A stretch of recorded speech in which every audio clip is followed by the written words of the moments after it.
At 8:30 in the morning on June 6, 1944, Lieutenant General Omar Bradley stood on the bridge of the heavy cruiser USS Augusta, watching his invasion die. Through binoculars smeared with salt spray, he could see Omaha Beach, or what was left of it. Bodies floated in the surf, landing craft burned on the waterline. Soldiers who had made it to the sand lay motionless behind steel obstacles, pinned down by German machine gun fire that had not stopped since dawn. Bradley had told those men naval bombardment would obliterate the German defences before they even touched French soil. He had assured them they would face only demoralised second-rate troops. Now 2,000 of them were dead or dying, and the general commanding American ground forces was considering the unthinkable. Evacuation, pull the survivors off Omaha, redirect the follow-up waves to Utah Beach or to the British sector at Gold. Admit that the American assault had failed before it properly began. What Bradley did not know, could not know from his position 8 miles offshore, was that somewhere in that chaos, a 51-year-old general with a bad heart and a walking cane was about to change everything.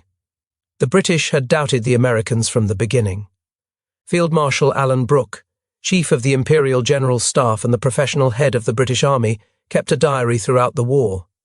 In it, he recorded his private thoughts about strategy, about Churchill, and about the American allies whose entry into the war had saved Britain from almost certain defeat. Brooke respected American industrial power. The factories of Detroit and Pittsburgh were producing tanks, aircraft, and ammunition at rates the Germans could not match. But American soldiers were another matter. In Brooke's view, they lacked the combat experience that 2 years of fighting in North Africa, Sicily, and Italy had given British troops. American generals, he believed, did not fully understand the German war machine they were about to face. This skepticism was not personal malice, it was institutional memory. The British had watched the French army collapse in 6 weeks during 1940. They had evacuated their own forces from Dunkirk with their backs to the sea. They had lost Singapore, Tobruk, and countless other positions to enemies who moved faster and fought harder than expected. Caution had become doctrine, and the Americans, with their optimism and their abundance and their soldiers who had never faced a Wehrmacht division in open battle, seemed dangerously naive.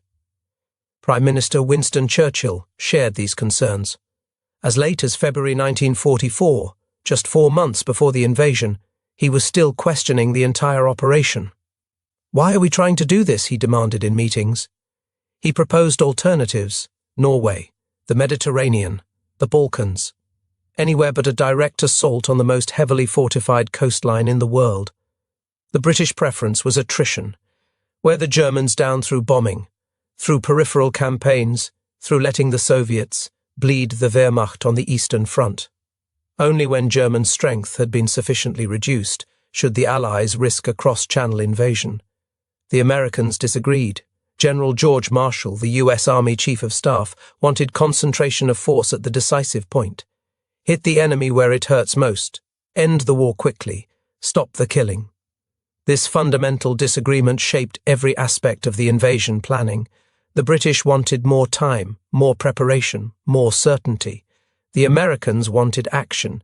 In the end, it was Stalin who broke the deadlock. At the Tehran Conference in November 1943, the Soviet leader joined Roosevelt in demanding a firm date for the invasion. Churchill, outnumbered, reluctantly agreed. May 1944, later pushed to June because of landing craft shortages. But even as the date approached, British doubts persisted. Would American troops perform under fire? Would American generals make sound decisions when plans collapsed? Would these young men from Iowa and Texas and California have the discipline and the courage to take a fortified beach against veteran German defenders? June 6th would provide the answer. The relationship between British and American forces in the months before D-Day was complicated by history and culture. British officers had been fighting since 1939. They had endured the fall of France, the Blitz, the disasters of Greece and Crete, the long grinding campaign in North Africa. They had lost friends, colleagues, entire divisions. They had learned hard lessons about German professionalism and German firepower. American officers, by contrast, had entered the war only in December 1941. Most had never heard a shot fired in anger until North Africa in late 1942. Even the veterans of Sicily and Italy were considered relatively green by British standards. This experience gap created friction. British officers sometimes treated their American counterparts as students who needed instruction. American officers sometimes resented British condescension. The alliance was real, but so were the tensions. Montgomery himself embodied these contradictions. He genuinely respected Eisenhower, the American general appointed as supreme commander of Allied forces. He also genuinely believed that he understood ground warfare better than Eisenhower ever would. In Montgomery's view, the Americans had potential, but they needed British guidance to realize it. Bradley, who commanded American ground forces under Montgomery during the invasion, felt the strain. "Montgomery left me with the feeling that I was a poor country cousin, whom he had to tolerate," Bradley later wrote. The comment reflected a real dynamic, one that would persist throughout the Normandy campaign. But there was another side to British attitudes. Montgomery toured American training camps in England during the spring of 1944. He spoke to American soldiers directly, without notes, connecting with them in ways that surprised his own staff. The troops responded warmly. They cheered when he arrived and cheered when he left. Whatever Montgomery thought of American generals, he recognized something in American soldiers. These were young men willing to fight. They had crossed an ocean to liberate a continent they had never seen. They believed in their cause with an intensity that sometimes made cynical British officers uncomfortable. The question was whether belief would be enough when the bullets started flying. The planning for Omaha Beach assumed many things that turned out to be wrong. Army intelligence believed the beach was defended by a single regiment of the German 716th Static Infantry Division. These were second-rate troops, older men and foreign conscripts deemed unfit for the Eastern Front. The planners expected light resistance. What they did not know was that the German 352nd Infantry Division had moved into the area in March. This was a different kind of unit entirely. Younger soldiers, veteran officers and non-commissioned officers transferred from the Eastern Front, better equipment, higher morale. The invasion plan also assumed that air and naval bombardment would devastate the German defenses before the first soldier touched sand. Heavy bombers would crater the beach, creating cover for advancing troops. Naval guns would destroy the concrete bunkers overlooking the waterline. Neither happened. Cloud cover on the morning of June 6th forced the heavy bombers to delay their release to avoid hitting Allied ships. In those brief seconds of delay, the aircraft traveled far enough that their bombs fell not on the beach, but on the empty fields beyond. The German positions were untouched. The naval bombardment lasted only 40 minutes. Rear Admiral John Hall had argued for hours of sustained fire, but his superiors overruled him. "It is a crime to send me on the biggest amphibious attack in history with such inadequate naval gunfire support," Hall said. He was right. And then there were the tanks. The plan called for 32 amphibious Sherman tanks to land with the first wave at Omaha, providing mobile artillery support as the infantry advanced. These were DD tanks, fitted with canvas flotation screens that allowed them to swim ashore from their landing craft. But the English Channel on June 6th was not cooperative. 5-foot swells and strong currents battered the fragile screens. In the eastern sector of Omaha, 29 tanks were launched. 27 sank before reaching the beach. Their crews drowned inside them. In the western sector, the tank commander wisely refused to launch, ordering his Shermans delivered directly onto the sand instead. The men of the 1st and 29th Infantry Divisions arrived at Omaha without armor support, without effective air cover, and facing an enemy far stronger than anyone had told them to expect. The killing began immediately. Many soldiers died before they could exit their landing craft. German machine gunners had registered their weapons on the waterline. They knew exactly where the ramps would drop. When the steel doors swung open, bullets poured in. Men who survived the ramps jumped into water over their heads, weighted down with equipment. Some drowned within feet of the beach. Others struggled through the surf only to find no cover on the sand. The bombing craters that were supposed to shelter them did not exist. Company A of the 116th Infantry Regiment, part of the 29th Division, landed directly in front of a German strongpoint. Within 10 minutes, the company had suffered 96% casualties. Of more than 200 men, fewer than 20 reached the seawall alive. The survivors who made it to the beach found themselves trapped. Behind them, the rising tide. Ahead, a gradual slope of sand leading to a seawall, then a band of marsh grass, then steep bluffs crowned with German bunkers. Every inch of that ground was covered by interlocking fields of fire. Men huddled behind steel obstacles designed to rip the bottoms out of landing craft. They pressed their bodies into the sand and prayed. Some were in shock, unable to move or respond to orders. Others were wounded, calling for medics who could not reach them. The official timeline called for American troops to be 1 mile inland by 8:30 in the morning. 6 hours after the landing began, they held only 10 yards of beach. Brigadier General Norman Cotter landed at Omaha Beach at 7:30, 1 hour after the first wave. He was 51 years old, the assistant division commander of the 29th Infantry Division, and one of the highest-ranking officers to go ashore that day. His landing craft took machine gun fire on the approach. 3 soldiers were killed exiting the boat. Cotter had opposed the daylight landing from the beginning. At planning conferences, he had argued for a pre-dawn assault, believing that tactical surprise offered the best chance of success. His superiors disagreed. The naval and air bombardment would neutralize German defenses, they assured him. The defenders would be outnumbered, inexperienced, and demoralized. Cotter's opposition was not mere pessimism. He had studied amphibious operations extensively. Before D-Day, he served as the American advisor to the Combined Operations Division in the European theater. He had helped train troops for beach landings. He understood what could go wrong. At the Conference on Landing Assaults in 1943, Cotter had made his case directly. Tactical surprise is one of the most powerful factors in determining success, he told the assembled officers. I favor the night landing. I do not believe the daylight assault can succeed.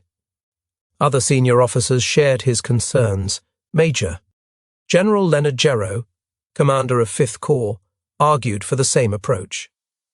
So did Admiral John Hall, who commanded the naval forces delivering troops to Omaha. All 3 men were overruled by higher command. The decision-makers believed that naval and air bombardment would compensate for the loss of surprise. They were wrong, and Cotter knew they would be wrong, but once the decision was made, he prepared his men for the reality they would face. On the afternoon before the invasion, he had gathered his staff and given them a different kind of briefing. This is different from any of the exercises you have had so far, he told them. The landing craft are not going in on schedule and people are going to be landed in the wrong place. Some will not be landed at all. We must improvise, carry on, not lose our heads. Now, standing on a beach littered with the dead and dying, Cotter improvised. He walked upright. While other men crawled or hugged the ground, Cotter strode across the beach as if German bullets could not touch him. He moved from group to group, rallying shocked soldiers, kicking men into motion, pointing toward the bluffs and shouting orders. At one point, he encountered soldiers from the 5th Ranger Battalion pinned down near the seawall. He asked the commander what unit they were. 5th Rangers, someone shouted back. Cotter's response became legend. Well, God damn it then, Rangers, lead the way. That phrase would become the official motto of the United States Army Rangers. But on June 6, 1944, it was simply a general demanding that his men stop dying on the beach and start killing Germans. The Rangers at Omaha that day were elite troops, volunteers who had undergone brutal training for special operations. They had originally been assigned to assault Point du Hoc, a cliff overlooking the beach where German artillery supposedly threatened the entire invasion. Some Rangers had scaled those cliffs in one of the most daring actions of the day.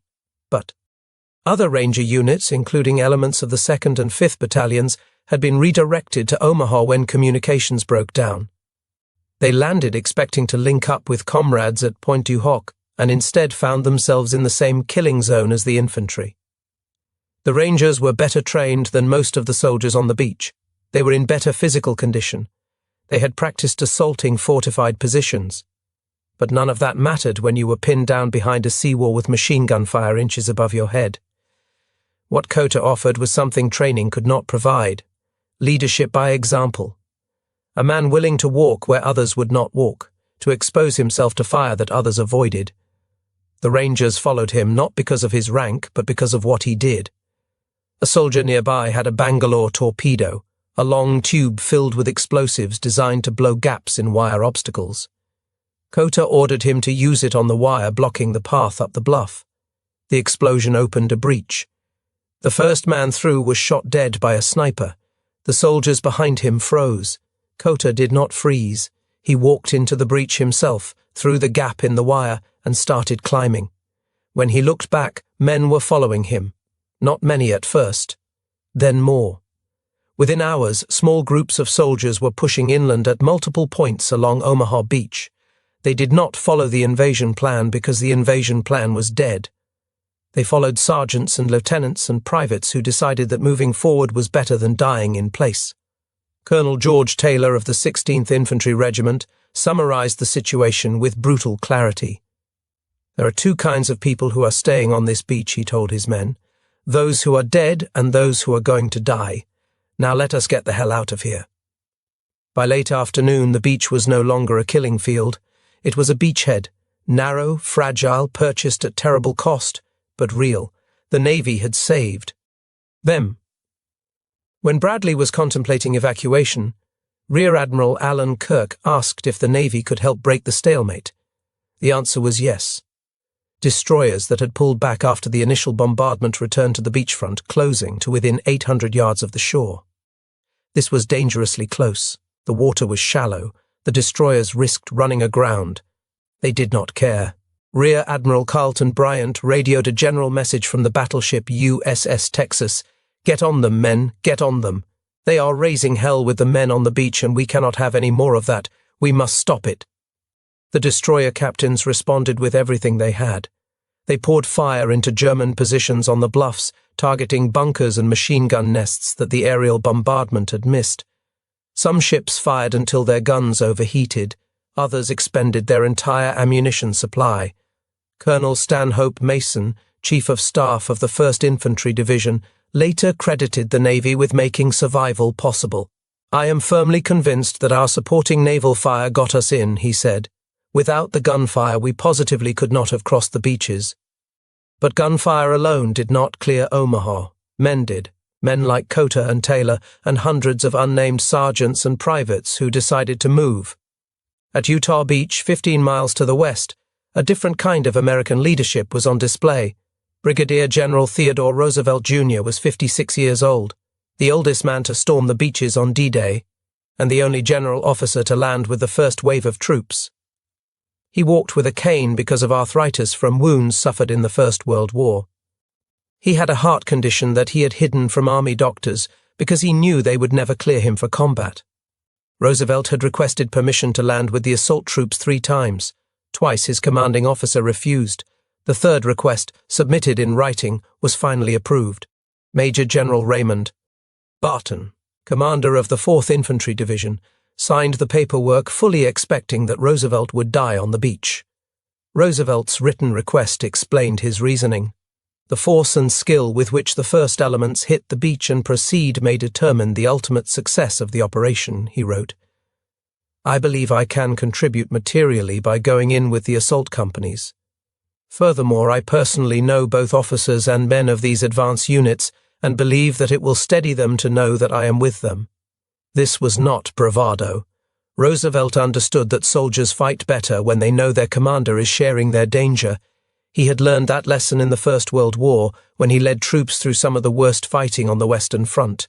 He had been gassed and shot. He had won decorations for valor. He knew what combat demanded.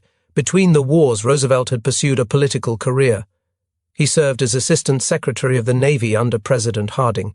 He was Governor of Puerto Rico and later Governor General of the Philippines.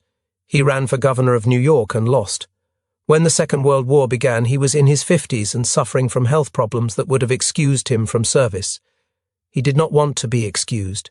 He returned to active duty and pushed for combat assignments despite his age and his ailments. He saw action in North Africa and Sicily before being assigned to the 4th Infantry Division for the invasion.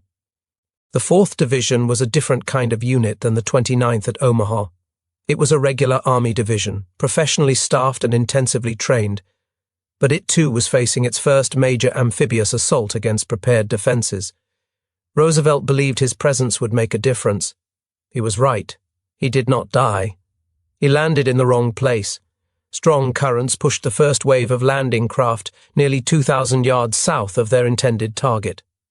Roosevelt came ashore, looked around, and made a decision that would save hundreds of lives. "We will start the war from right here," he announced.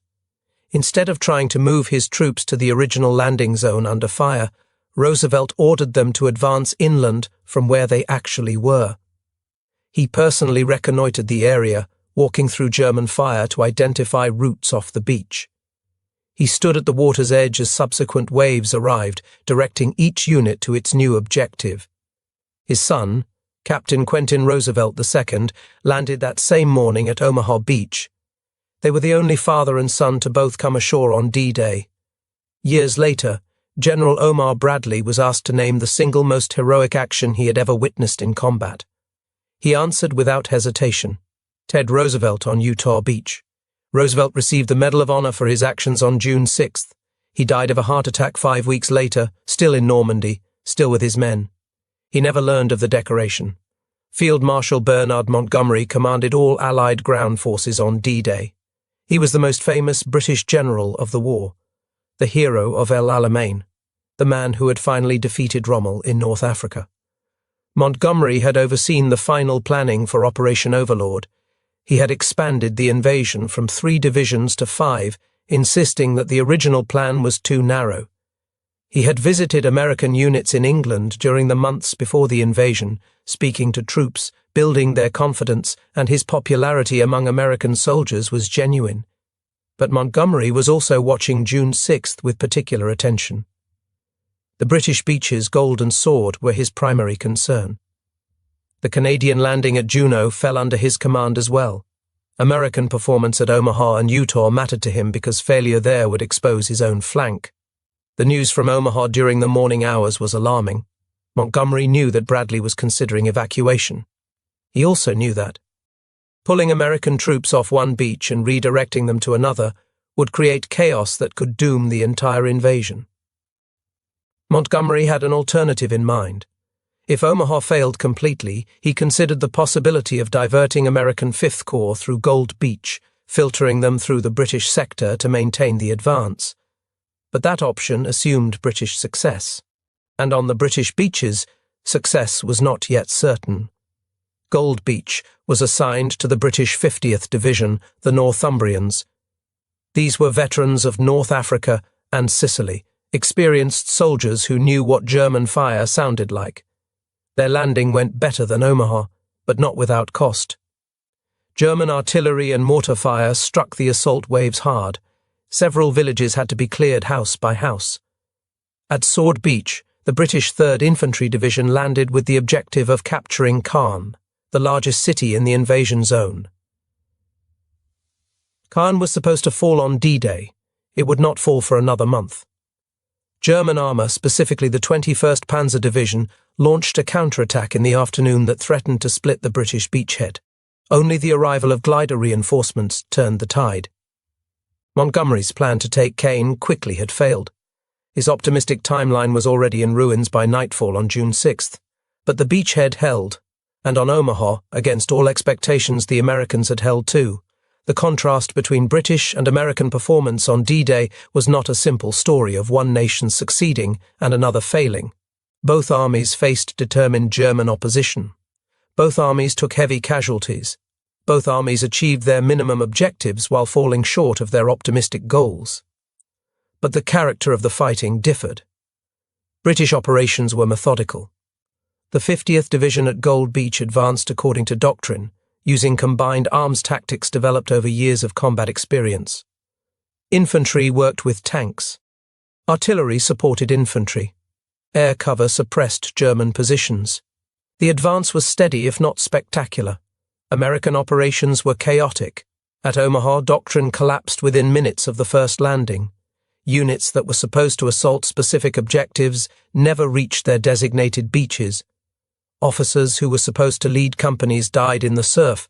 The chain of command fragmented. What replaced doctrine was something more primal: individual initiative, small group leadership, a willingness to improvise that British observers found both alarming and impressive. British Army training emphasized following orders. The plan was the plan. You executed it. American training, particularly among the citizen soldiers of the National Guard and the draftee divisions, was less rigid. When the plan failed, Americans were more likely to make a new one on the spot. This was not always an advantage. Sometimes it led to confusion and wasted effort. But on Omaha Beach, where the plan was dead before it started, it proved essential. The British command watched what happened at Omaha Beach with a mixture of horror and growing respect. The 29th Infantry Division that landed at Omaha was a National Guard unit, formed from the militias of Maryland and Virginia. Many of its soldiers had never seen combat. By British standards, they were green troops, exactly the kind of inexperienced Americans that Brooke and others had worried about. The division carried history with it. Its nickname was the Blue and Grey, reflecting its origins in states that had fought on opposite sides of the American Civil War. Men from Baltimore served alongside men from Richmond. The division's symbol, a blue and grey yin-yang design, proclaimed that old enemies could become comrades. These were not professional soldiers in the European sense. They were clerks and farmers and factory workers who had joined the National Guard for extra money or family tradition or simple patriotism. They had trained together for years, first as weekend warriors, then as full-time soldiers preparing for a war they knew was coming. Their training had been extensive but not combat-tested.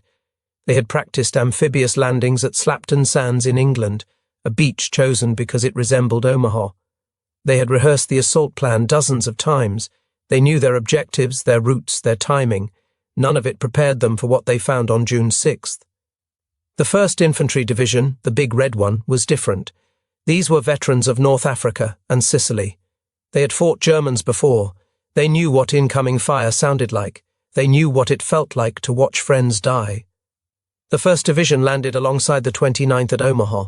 The plan assumed their experience would stiffen the National Guardsmen, that veteran leadership would compensate for green troops.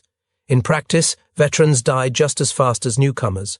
The German machine gunners did not check military records before pulling their triggers. Yet these green troops had done something remarkable. Under fire that would have broken veteran units, with their armour at the bottom of the English Channel, with their officers dead and their plans in shreds, they had attacked. Not as a coordinated force executing a brilliant strategy, but as small groups of desperate men who refused to die lying down.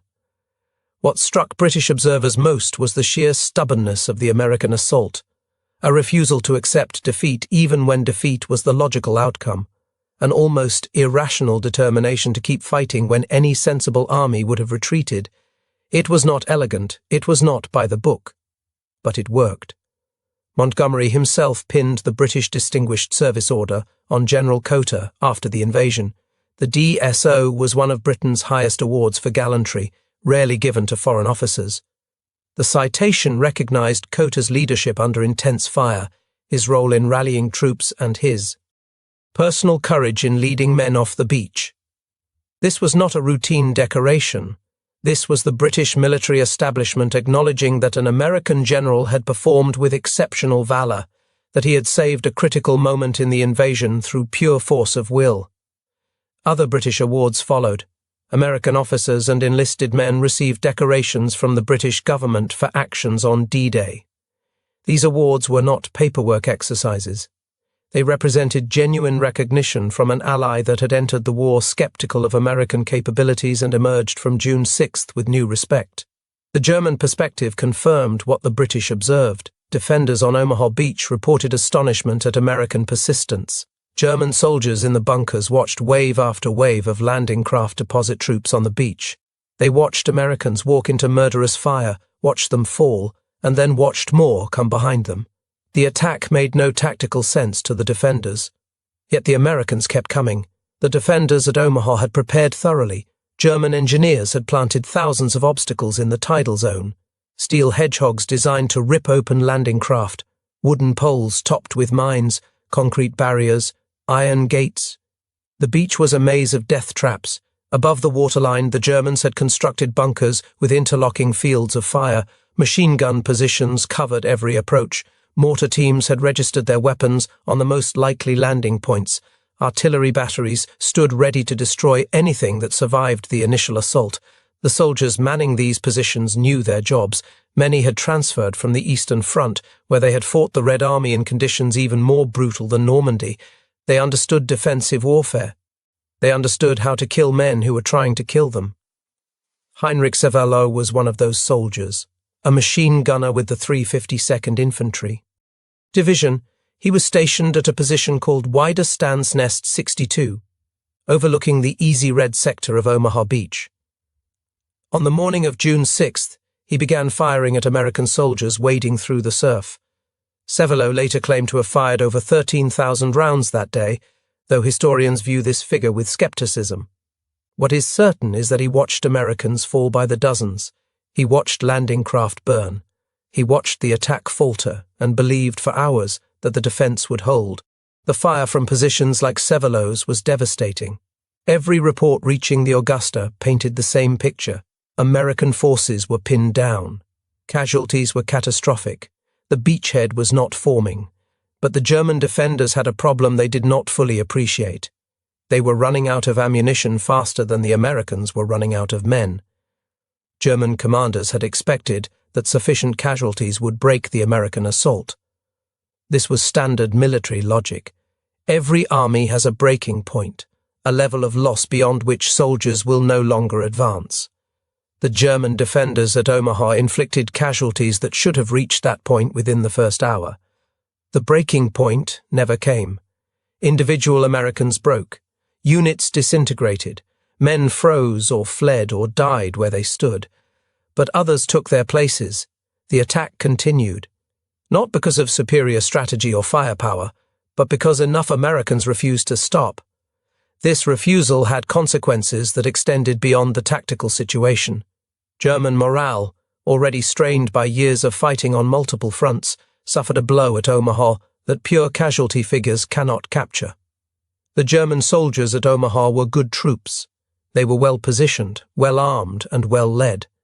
They inflicted casualties that should have won the battle. And they lost anyway. The psychological impact of that loss rippled through German ranks in Normandy. If Omaha could not be held, what could? If American soldiers could take those beaches after suffering those losses, what would stop them? The answer, German commanders increasingly realized, was nothing. Time might slow the Americans, terrain might delay them, but stopping them entirely seemed impossible.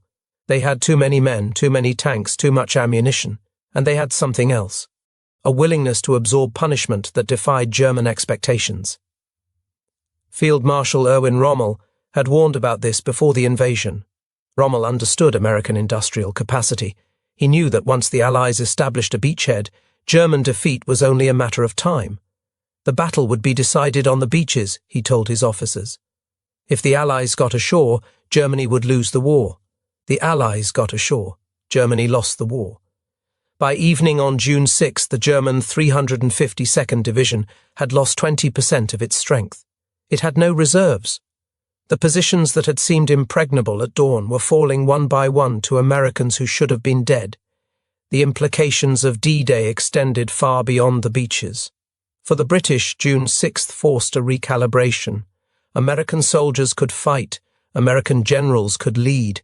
The skepticism that had shaped British strategic thinking for 2 years was not entirely wrong, but it was not entirely right either. The Americans were different from the British. They were more aggressive, less cautious, more willing to accept casualties in pursuit of objectives. Whether this was wisdom or foolishness depended on the situation. At Omaha, it had been salvation.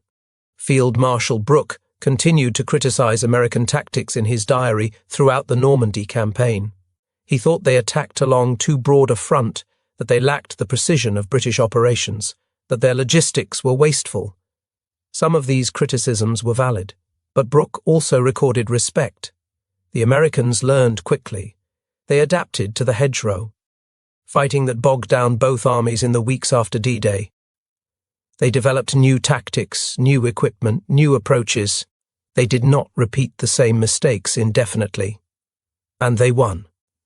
The lessons of D-Day transformed the Allied alliance. Before June 6, the British had approached American forces as junior partners who needed supervision. After June 6, that attitude came harder to sustain. The Americans had proven themselves in the most demanding test imaginable. They had taken a fortified beach against veteran defenders with inadequate support and impossible odds. They had done it through raw courage and stubborn determination. This did not mean British criticisms disappeared. Montgomery continued to clash with American generals throughout the campaign. Brooke continued to record his doubts in his diary. The fundamental differences in military philosophy remained, but the nature of the criticism changed. Before D-Day, British officers questioned whether Americans could fight effectively. After D-Day, they questioned American methods while acknowledging American results. The Americans might not do things the British way, but they got things done. This shift had strategic implications. As the war progressed, American forces grew while British forces shrank. By 1945, the majority of Allied troops in Western Europe were American. The balance of the alliance tilted decisively toward Washington. British generals adjusted. They had to. The Americans were no longer students learning from experienced teachers. They were equals, sometimes superiors, partners in an enterprise that neither nation could have completed alone. The mutual respect forged on June 6 outlasted the war. British and American officers who had fought together in Normandy maintained relationships for decades afterward. They attended reunions together. They wrote memoirs that acknowledged each other's contributions. They understood something that civilians sometimes forgot. They had shared an experience that bound them together regardless of nationality. By August 1944, American forces had broken out of Normandy in Operation Cobra. By September, they had liberated Paris. By the following spring, they were crossing the Rhine into Germany itself. The British contributed enormously to this victory. British intelligence had cracked German codes and provided crucial information about enemy positions. British deception operations had convinced Hitler that the main invasion would come at Calais, keeping German reserves away from Normandy. British troops had drawn German armour onto their sector, allowing the American breakout. But the alliance that won the war was forged in fire on June 6th. It was forged by men like Cotter and Roosevelt and the anonymous soldiers of the 1st and 29th Divisions, who refused to accept that Omaha Beach could not be taken. The British watched those men and understood that the war had changed. General Norman Cotter survived Normandy. He took command of the 28th Infantry Division in August 1944 and led it through the Battle of the Bulge. He retired from the army in 1946 as a major general. In the years after the war, Cotter rarely spoke about D-Day. When asked, he deflected praise to the men who served alongside him, but the men who served with him remembered. They remembered the general walking upright through machine gun fire. They remembered his voice cutting through the chaos. They remembered following him into the breach, because following him seemed less terrifying than staying behind. Cotter died in 1971 in Wichita, Kansas. His obituary mentioned his military service, but not the details. It did not mention that he had created the Ranger motto. It did not mention that Montgomery had personally decorated him. It did not mention that he had walked onto a beach where 2,000 men died and walked off that beach with a beachhead. Those who served with Cotter remembered differently. They told stories about the general who walked upright when everyone else was crawling. They told their children and their grandchildren. They made sure that someone knew what happened on Dog-White sector of Omaha Beach on the morning of June 6, 1944. An effort has been underway for years to upgrade Cotter's Distinguished Service Cross to the Medal of Honor. As of this recording, that effort has not succeeded.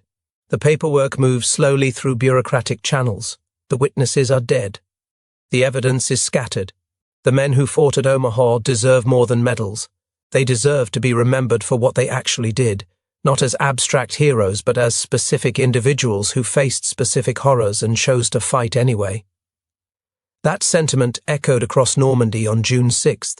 Men who performed extraordinary acts of courage did not think of themselves as extraordinary. They thought of themselves as soldiers doing what soldiers do. The beach had to be taken. They took it. The outcome of June 6th is not scattered. It is carved in stone at the Normandy American Cemetery above Omaha Beach. 9,389 graves, row after row of white crosses and stars of David marking the final resting place of men who died, taking a beach that could not be taken. The British generals who watched those men land had doubted them. They had worried about American inexperience, about American overconfidence, about American lack of respect for the German enemy. They were not wrong to worry. Many of the things they feared came true. American units did break under fire. American plans did fail. American soldiers did die in numbers that shocked even hardened veterans.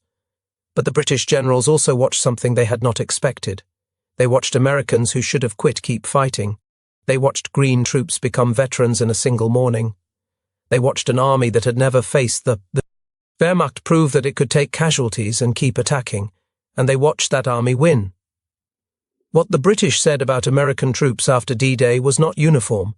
Some remained critical, some converted completely, most fell somewhere in the middle, acknowledging American courage while maintaining reservations about American methods.